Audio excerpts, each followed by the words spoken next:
কেন ভুল করি? 5ই আগস্টের আগে ভুল করেছি, 1971 ভুল করেছি, 91 ভুল করেছি, 96 ভুল করেছি, 2001 ভুল করেছি, 2008 ভুল করেছি। বারবার ওলামায়ে কেরাম ভুল করার কারণটা কি? একদিনও চিন্তা করছেন আমরা ভুল কেন করি? এর কারণটা কি? এই দেশ এক সময় ছিল মুসলমানদের, এক সময় ছিল মুসলমানদের। 750 বছর পর্যন্ত মুসলমানের দেশের শাসক ছিল। জিন্দা পীর আলমগীর রহমতুল্লাহ আলাইহি 50 বছর শাসক ছিল, এক নাগারে 50 বছর। দারা সুজা মুরাদকে হটিয়ে জিন্দা পীর আলমগীর রহমতুল্লাহ আলাইহি দিল্লির মাসনাদে 50 বছর শাসন করেছেন। ওনাকে জিন্দা পীর বলা হয় কেন জানেন? ওনার উস্তাদ, ওনার পীর মোল্লা জিউর রহমতুল্লাহ আলাইহি ইন্তেকালের সময় ওসিহাত করলেন, আমার জানাজার নামাজের ইমামতি ওই ব্যক্তি করবে যারা আসরের আগে 4 রাকাত নফল নামাজ কাজা হয় নাই। কে করছেন? আলমগীর রহমতুল্লাহ আলাইহির পীর মোল্লা জিউর রহমতুল্লাহ আলাইহি। কাফির হাজির, মুসাল্লা দাঁড়াবার ক্ষমতা কেউ রাখে না। তখন আলমগীর রহমতুল্লাহ আলাইহি বললেন, আমার এক গোপন ইবাদত ছিল, আমল ছিল, যা উস্তাদ জানতেন, আমার পীর জানতেন এবং আমি জানতাম, আর কেউ জানতো না। আজকে তিনি প্রকাশ করে গেছেন। এরপর আলমগীর রহমতুল্লাহ আলাইহি জানাজার নামাজ ইমামতি করেছেন। যে আসর আগের নফল 4 রাকাত নামাজ কাজা করেন নাই। আজকে যদি এখানে প্রশ্ন করি, 1 বছর নামাজ কাজা হয় নাই কার কার? কয়জন হাত তুলতে পারবো? যদি প্রশ্ন করি 40 দিনের মধ্যে তাকবীর বলে ছোট নাই কার কার? কয়জন হাত তুলতে পারবো? যদি বলি বালেগ হওয়ার পরে মিথ্যা কথা বলি নাই, কয়জন হাত তুলতে পারবো? যদি বলি হারাম, গীবত শিকায়ত হারাম, এই মাসালা জানার পরে কোনোদিন গীবত শিকায়ত করি নাই, কয়জন হাত তুলতে পারবো? কয়জনে বলতে পারে রক্তের মধ্যে হারাম নাই, 1 ফোঁটা রক্তের মধ্যে হারাম নাই? কয়জনে বলতে পারবো? কয়জনে বলতে পারবো ফরজ তরক করি নাই? কাজে আপনার এবং আমার দ্বারা স্লোগান হতে পারে, কথা হতে পারে, ওয়ালা তাহিনু ওয়ালা তাহজানু ওয়া আনতুমুল আ'লাউনা ইন কুনতুম মুমিনিন। আজকে ঈমানের খাতরা, ঈমানের সমস্যা, ঈমানের খাতরা, ঈমানের সমস্যা। ওয়া ইয়াওমা হুনাইনিন ইন আ'জাবাতকুম কাসরাতুকুম ফালাম তুগনি আনকুম শাইয়্যা। আমরা কাসরাতকে প্রাধান্য দেই, আধিক্যকে প্রাধান্য দেই, যোগ্যতাকে প্রাধান্য দেই, কিন্তু আল্লাহর রহমতের ভরসা করি না, আল্লাহর রহমতকে প্রাধান্য দিই না। আজকে তোলাবাদেরকে বয়ান করলে তো তোলাবারা কথা শুনবে না। যদি প্রশ্ন করে রশিদ আহমদ গঙ্গুই রহমতের ইতিহাস কয়জনে জানো? তার জীবনী কয়জনে পড়ছো? রশিদ আহমদ গঙ্গুই কে? কওমি ছাত্র অনেকে জানে না রশিদ আহমদ গঙ্গুই কে। যদি প্রশ্ন হাজী সাহেব রহমতুল্লাহ কে, আমাদের ছাত্র আমাদের তোলাবারা তার ইতিহাস জানে না। যদি বলি হুজ্জাতুল ইসলাম কাসিম নামতুল রহমতুল্লাহ কে, আমরা অনেকেই জানি না। যদি আহমদ আলী সাহেব রহমতুল্লাহ কথা বলি, আমরা অনেকেই জানি না। যদি প্রশ্ন করি বদরের ময়দানে জনাব মুহাম্মদ রাসূলুল্লাহ সাল্লাল্লাহু আলাইহি ওয়াসাল্লাম, তিনি তো বাহ্যিক কোন আসবাব নিয়ে বদর ময়দানে হাজির হন নাই। তিনি তো যা কিছু নিয়ে এসেছেন হাজির করে আল্লাহর কাছে বললেন, আল্লাহুম্মা আনশিদ ওয়াহদাকা ওয়া ওয়াদাকা আল্লাহুম্মা ইন শি'তা লাম তুবাদ। মাওলা হে, যা কিছু ছিল সব তোমার কাছে নিয়ে আসছে।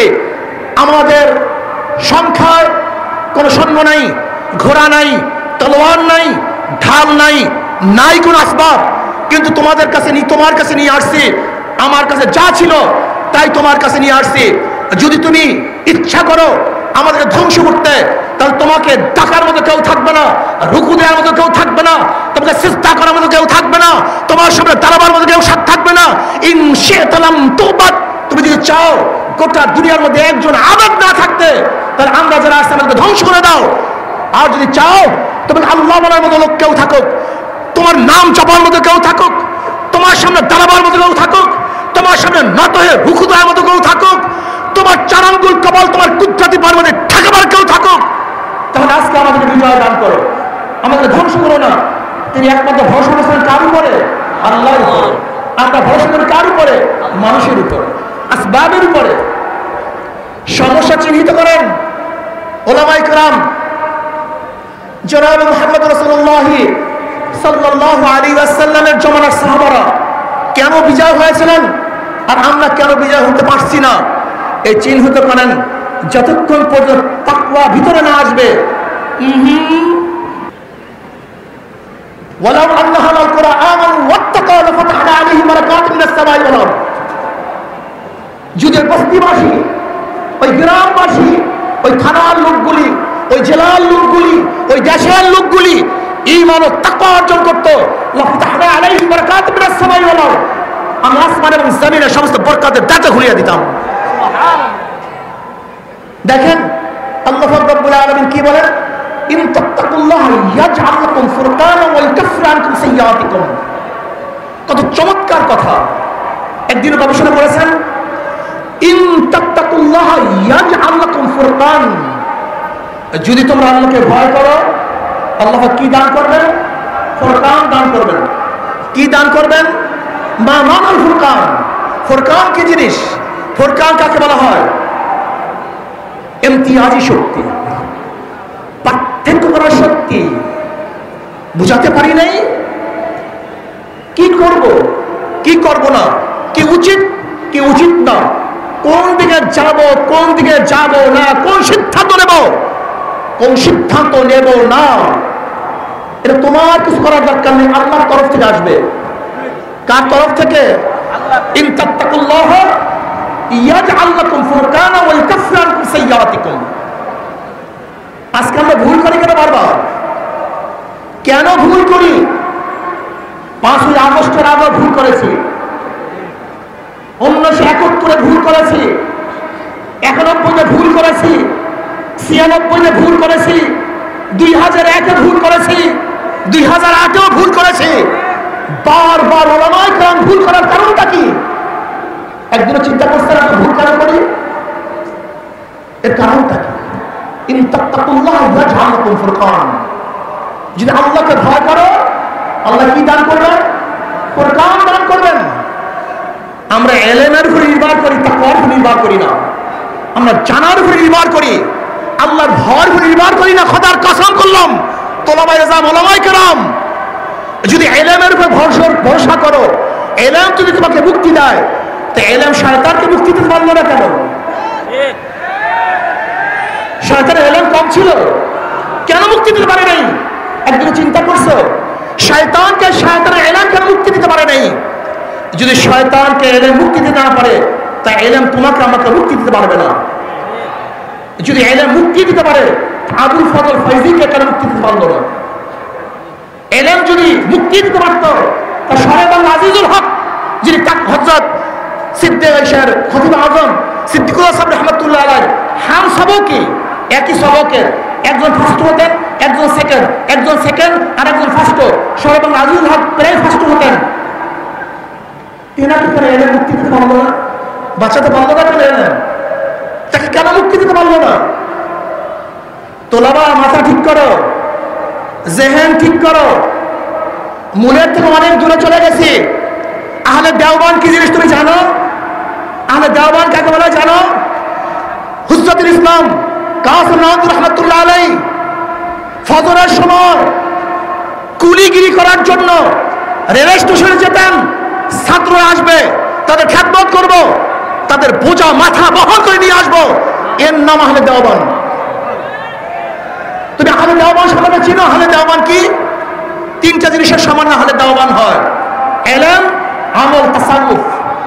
শুধু ইলমের নাম আহলে দেওবান না, শুধু আমলের নাম আহলে দেওবান না, শুধু তাসাউফের নাম আহলে দেওবান না। ইলম, আমল এবং তাসাউফ, এই 3 জিনিসের সমন্বয় আহলে দেওবান হয়। ফিসকিয়াতের নাম আহলে দেওবান নয়, গীবত শিকায়তের নাম আহলে দেওবান নয়, নামাজ কাজা করার নাম আহলে দেওবান নয়। রশিদ আহমদ গঙ্গুই রাহমাতুল্লাহ আলাইহি বলেছেন, 18 বছর পরে আমার তাকরিউল্লাহ ছুটছে, এর নাম আহলে দেওবান। কয় বছর পরে? 18 বছর পরে। 18 বছর পরে তাকরিউল্লাহ ছুটছে, এর নাম আহলে দেওবান। তাকওয়া সম্পর্কে আমাদের জ্ঞান নেই। তাকওয়া কাকে বলা হয়? التذنب عن كل ما يؤثم من فعل او ترك حتى الصغائر عند قوم وهو المتعرف بالتقوى في الشرع وعليه قوله تعالى ولو أن أهل القرى آمنوا واتقوا لفتحنا عليهم بركات من السماء والأرض। খুব ভালোভাবে বুঝবেন তাকওয়া কি জিনিস। বলেন করণীয়, সবাই বলেন করণীয়, বর্জনীয়। যা করলে অথবা বর্জন করলে গুনাহ হয় এমন জিনিস থেকে নিজেকে বাঁচায় রাখার নাম তাকওয়া।